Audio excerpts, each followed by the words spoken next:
De gago a mestre da oratória.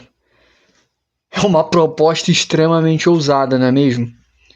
Meus amigos, se você está nesse vídeo aqui, provavelmente você é uma pessoa que não sabe se comunicar muito bem.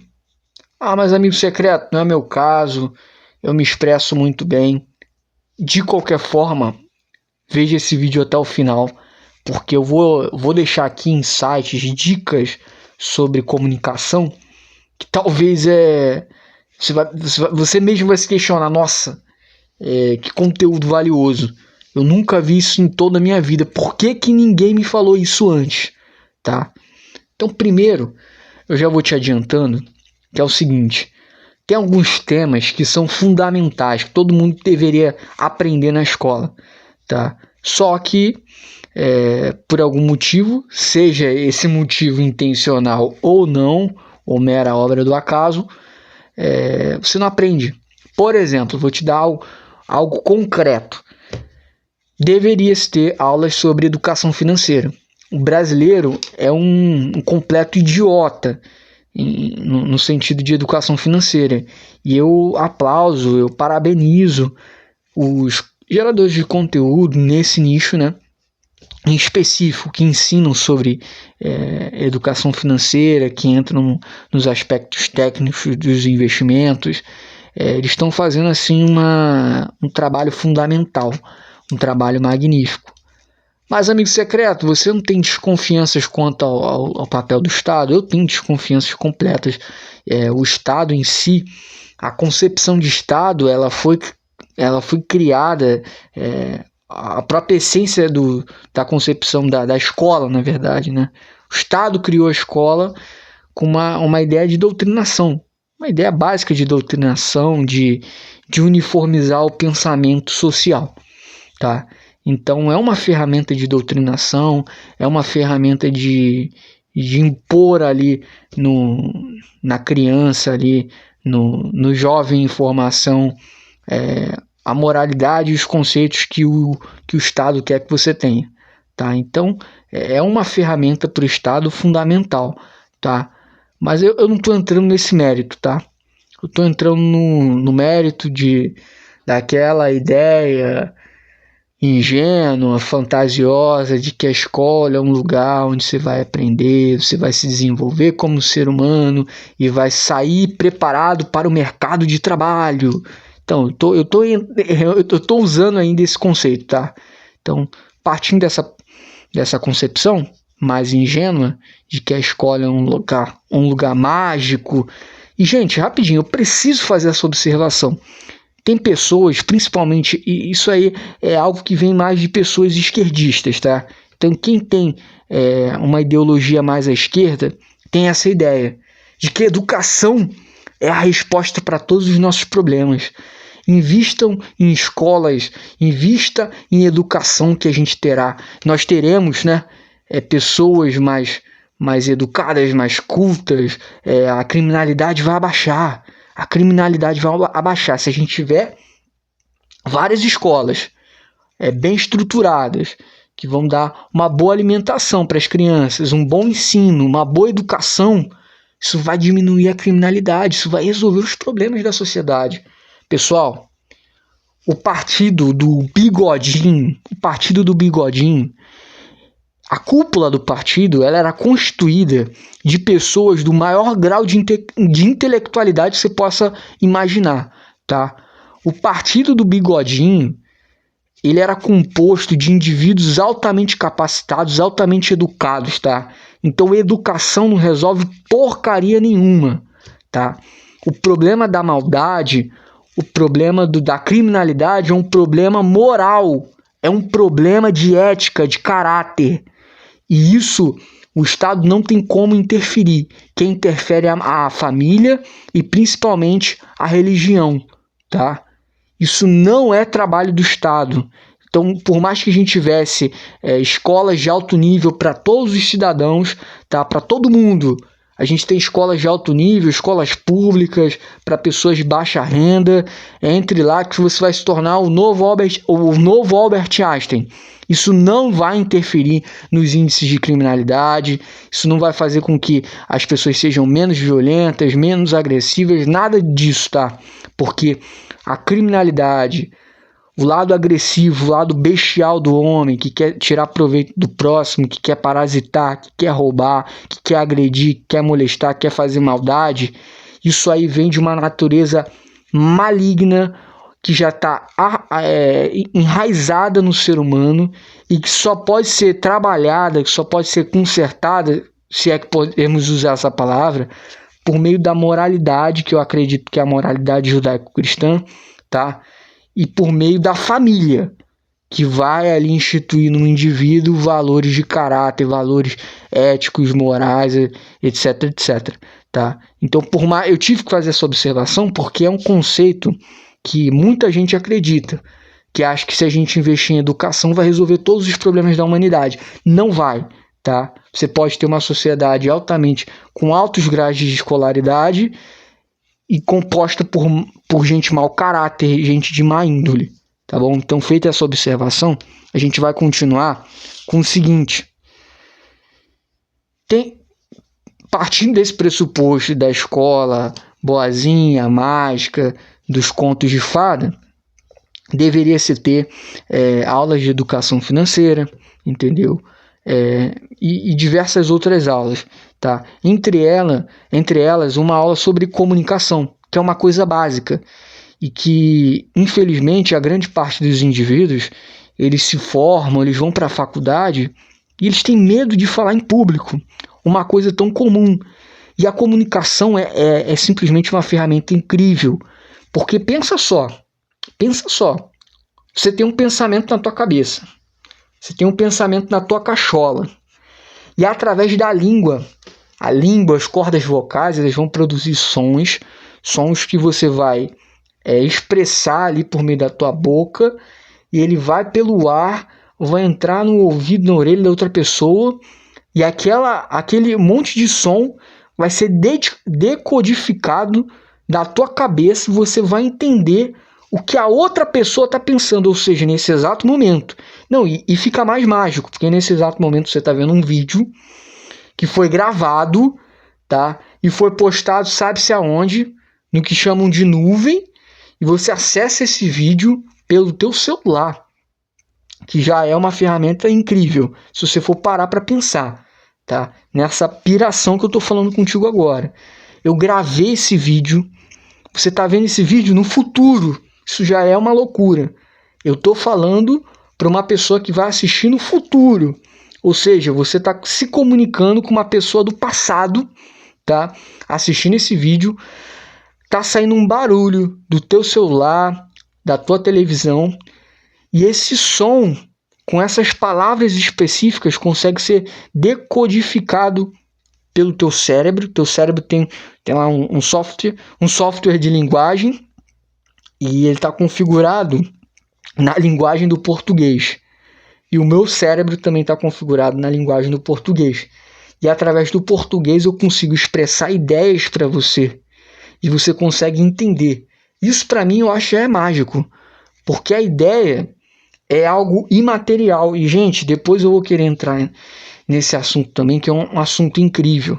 Tá bom? Porque existem pessoas que não acreditam em Deus e que são materialistas. Ou seja, o que isso significa? Elas só acreditam no que elas podem ver. Elas só acreditam nisso aqui, ó, na matéria. No que elas podem sentir, o que elas podem perceber com os 5 sentidos dela. Primeiramente, numa realidade tão grande, você acha mesmo que os teus 5 sentidos podem perceber tudo? Eu não posso perceber raio ultravioleta, raio laser, tem um monte de coisa que eu não consigo ver olho nu, bactéria e outros bichinhos pequenininhos. Eu preciso de microscópio para poder observar eles. Eu não sou arrogante ao ponto de achar que os meus 5 sentidos conseguem perceber todas as facetas da realidade. A realidade deve ser muito mais ampla, ou seja, o número de coisas que os nossos 5 sentidos não devem capturar é algo assim, deve ser gigantesco, Então, nesse momento, tem um monte de bicho, tem um monte de bactéria, tem um monte de coisa no meu corpo, tem um monte de cera aqui, ó, andando pela minha mão, e você não consegue ver. Mas isso não quer dizer que eles não existem, eles estão ali, tá? Só que você não consegue perceber, porque tá além da tua capacidade. E para você ver, você precisa de uma ferramenta, tá? Mas não é porque eu não consigo ver que não existe.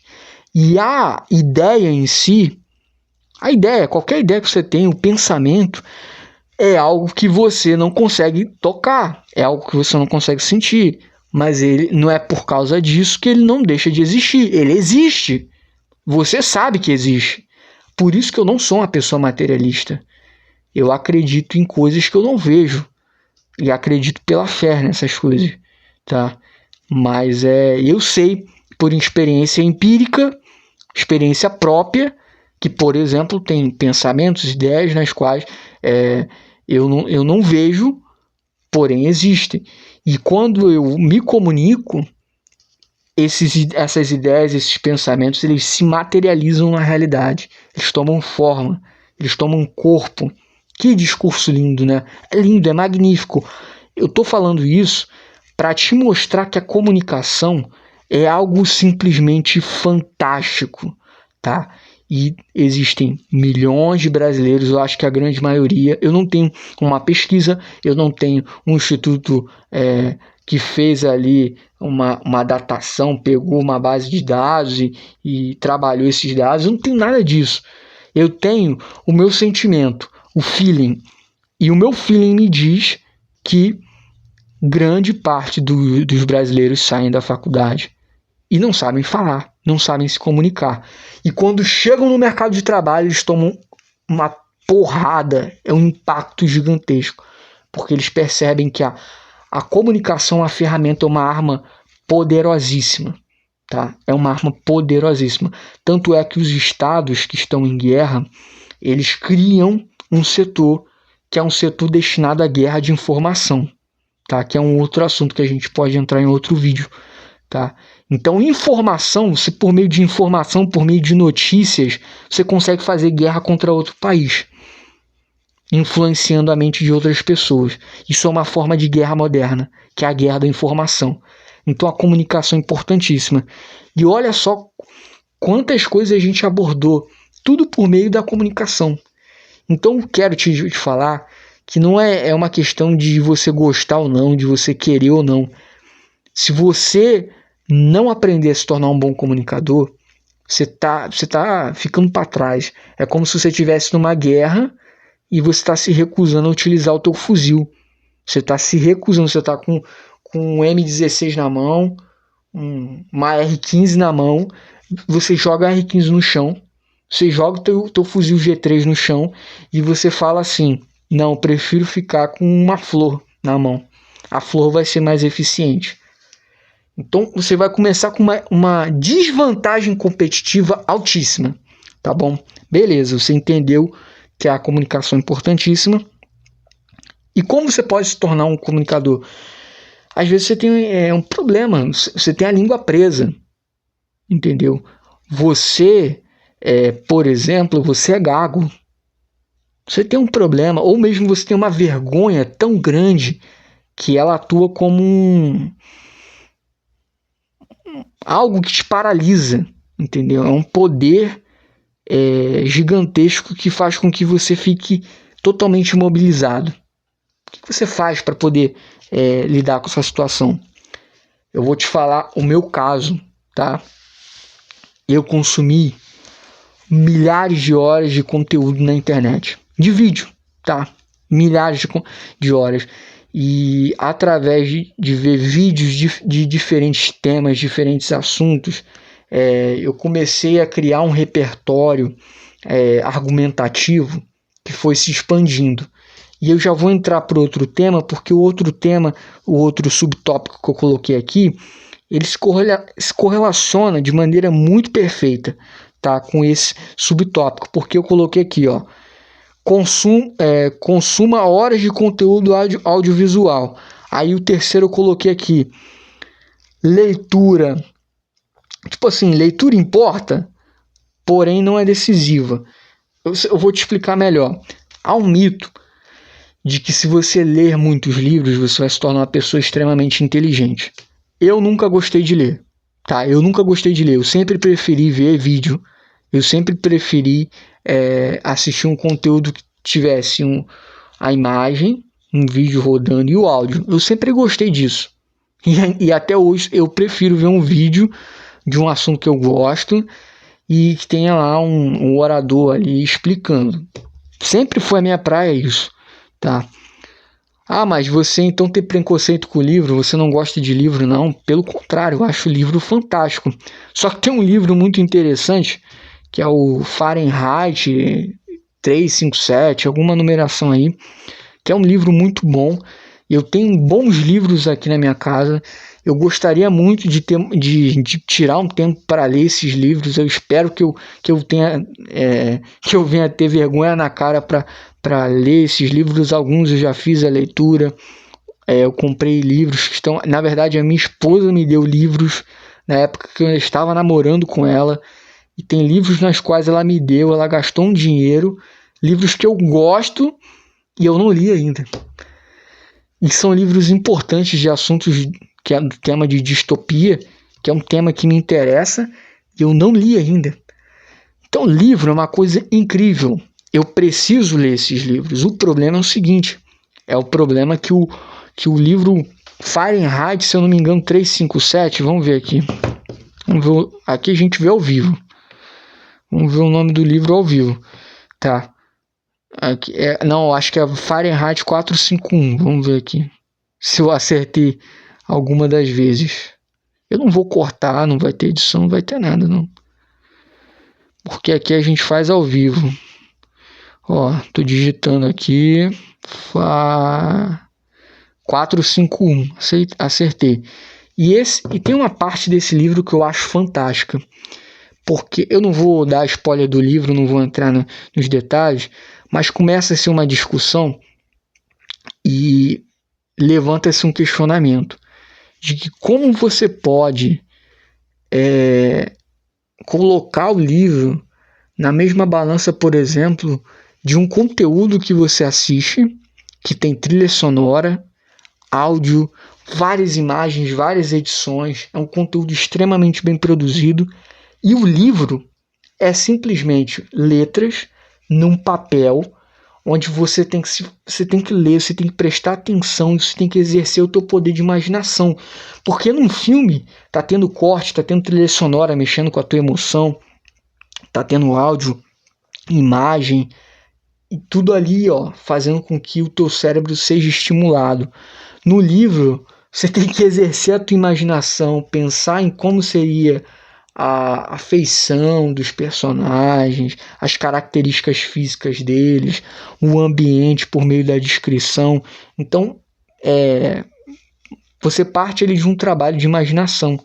Se você fizer isso, por exemplo, de noite, se você está assistindo um filme de noite, aquilo vai te estimular. Você vai perder o sono, você vai estar com teu cérebro, tua cabeça estimulada.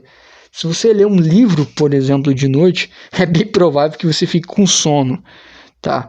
Então é muito difícil a batalha entre o livro e um vídeo, um filme, uma orquestra ou qualquer coisa do gênero, tá?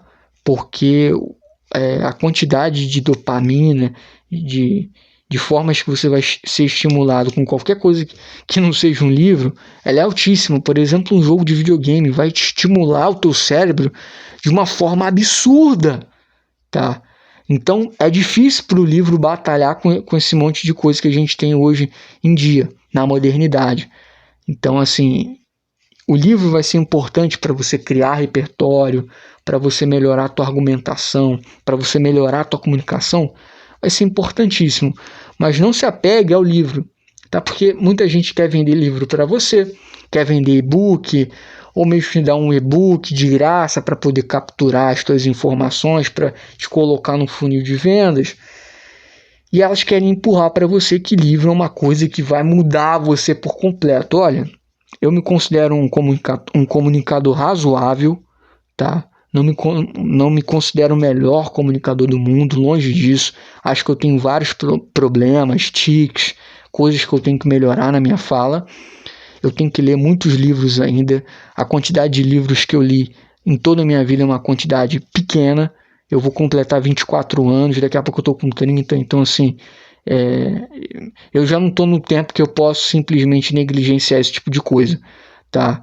Mas não é o fator decisivo, tá? Então assim, pra mim, que ó, eu coloquei não tenha vergonha e também não se importe com a opinião alheia, aqui já é outro tema. Mas pra mim que foi fundamental foi o consumo de conteúdo que eu vi na internet, de vários temas sobre vários assuntos, e principalmente consumindo conteúdo de bons oradores. Então comecei a pegar vocabulário, fala, a forma como eles se comunicavam. Então isso aí melhorou a minha comunicação em 1000%. Se você usar isso associado à leitura de livros dentro da tua área de atuação, dentro do que você gosta, melhor ainda, tá? Porque eu entendo que a leitura hoje em dia ela ficou muito mais difícil, porque uma coisa é você ler numa época onde você só tinha livros. Agora, com esse monte de material, de conteúdo que você tem, audiovisual, com imagens de qualidade, é difícil para o livro competir, tá? Mas agora você tem também o audiobook, tá? Então, para mim, por exemplo, eu não gosto de audiobook, tá? Eu prefiro ainda a leitura.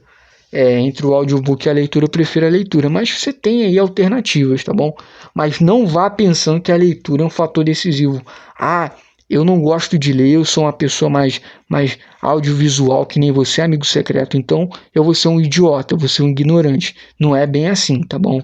Então você não precisa ser uma pessoa fissurada por livros para se tornar um bom comunicador ou uma pessoa inteligente.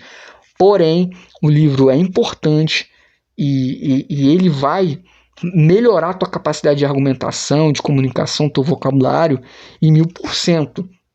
E vai fazer com que você exerça a tua imaginação.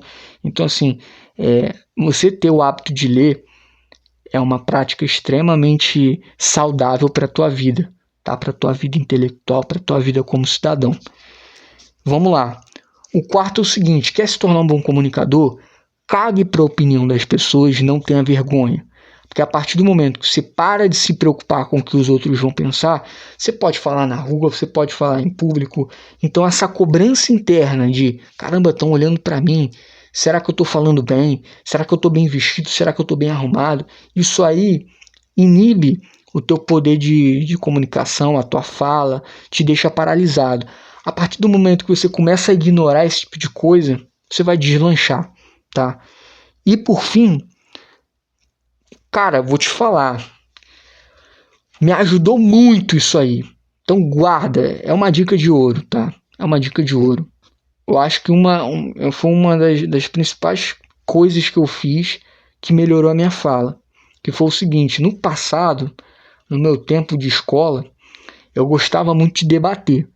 Debater sobre teologia, debater sobre política principalmente. E a questão dos debates afiou muito o meu poder de argumentação, melhorou muito a minha comunicação, a minha fala. Porque às vezes eu passava 2, 3, 4 horas debatendo, discutindo, conversando. Então eu pegava aquele conteúdo audiovisual, pegava bons argumentos, consumia mesmo material de bons oradores e depois eu pegava e despejava em alguém isso aí, por meio de um debate. Isso melhorou a minha capacidade argumentativa muito, tá? Muito. E te dá uma vontade de querer debater, de querer ir bem na argumentação, de querer convencer outra pessoa, de querer convencer um público, uma plateia que você venceu o debate. A adrenalina, aquilo ali, aquela sensação me motivou a consumir mais conteúdo e a melhorar nesse sentido. Então, assim, te dei algumas dicas, te fiz algumas observações.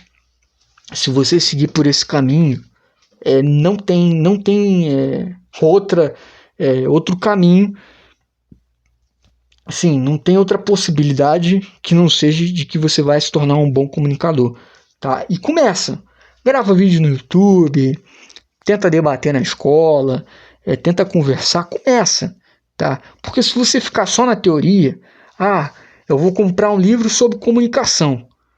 Aí o livro sobre comunicação vai te dar um monte de dicas sobre comunicação. e você não bota em prática. Ah, vou ver um vídeo na internet sobre como falar melhor.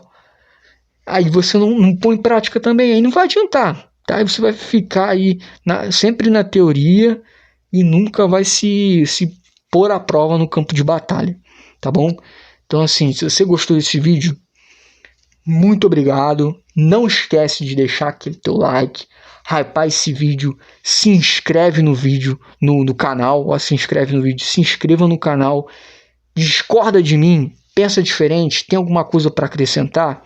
Espaço do comentário, ele tá te esperando, assim, tá te esperando de braços abertos. Vai lá, comenta, tá bom? E se esse vídeo agregou para você de alguma forma, compartilha para um conhecido teu. Às vezes isso vai estar ajudando a vida de uma pessoa que está com os mesmos dilemas que o seu, tá bom? E muito obrigado, de verdade, eu te vejo no próximo vídeo. Valeu, fui!